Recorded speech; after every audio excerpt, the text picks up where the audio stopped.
राज्यसभा चुनावों को लेकर हॉर्स ट्रेडिंग और काले धन की लेन देन की खबरों के बीच पहले कांग्रेस ने एसीबी और निर्वाचन विभाग को शिकायत दर्ज करवाई थी, तो उसके जवाब में भाजपा भी प्रवर्तन निदेशालय और मुख्य निर्वाचन अधिकारी के माध्यम से चुनाव आयोग के पास शिकायत लेकर पहुंची। भाजपा की ओर से की गई इन शिकायतों में प्रवर्तन निदेशालय को भेजे पत्र में कहा गया कि राजस्थान में राज्यसभा चुनाव के दौरान हॉर्स ट्रेडिंग की संभावना के तहत काले धन का उपयोग होगा, जिसको रोका जाना आवश्यक है। इसी तरह से चुनाव आयोग से शिकायत में भी कहा गया है कि राज्य की कांग्रेस सरकार सत्ता का दुरुपयोग करने, विधायकों को प्रताड़ित व प्रभावित करने के लिए आचार संहिता का उल्लंघन कर रही है और उन्हें हॉर्स ट्रेडिंग की संभावना नजर आती है। आयोग से हॉर्स ट्रेडिंग में होने वाले काले धन के उपयोग को रोकने का अनुरोध किया गया है।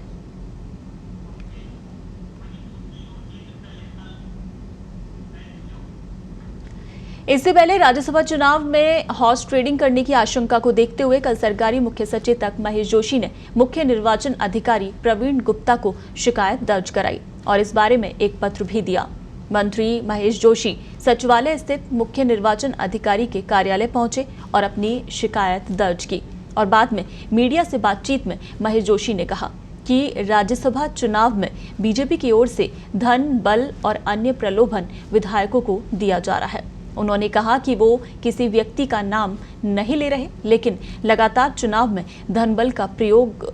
किए जाने की आशंका बनी हुई है। इधर कैबिनेट मंत्री जोशी की ओर से मुख्य निर्वाचन अधिकारी को शिकायत देने के बाद माना जा रहा है कि इस मामले में सियासत अब और तेज होने वाली है।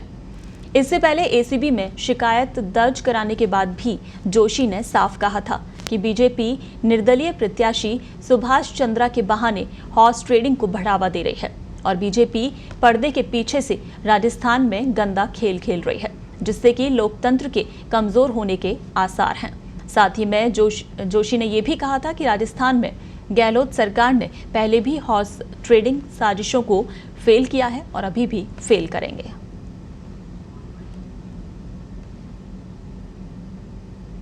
माध्यम से हमने चुनाव आयोग को एक ज्ञापन या कह लें परिवाद के लिए हमने पेश किया है कि हमें आशंका है कि राज्यसभा चुनाव में खरीद फरोख्त की संभावना हो सकती है। जिस तरीके से नॉमिनेशन भरा गया, बिना किसी एक भी निर्दलीय विधायक के प्रस्ताव के बिना अपने आप को निर्दलीय साबित करने की एक उम्मीदवार कोशिश कर रहे हैं। एक पार्टी अपने विधायकों से समर्थन करवाती है, प्रस्ताव करवाती है और फिर दावा करती है कि सामने वाला जो उम्मीदवार है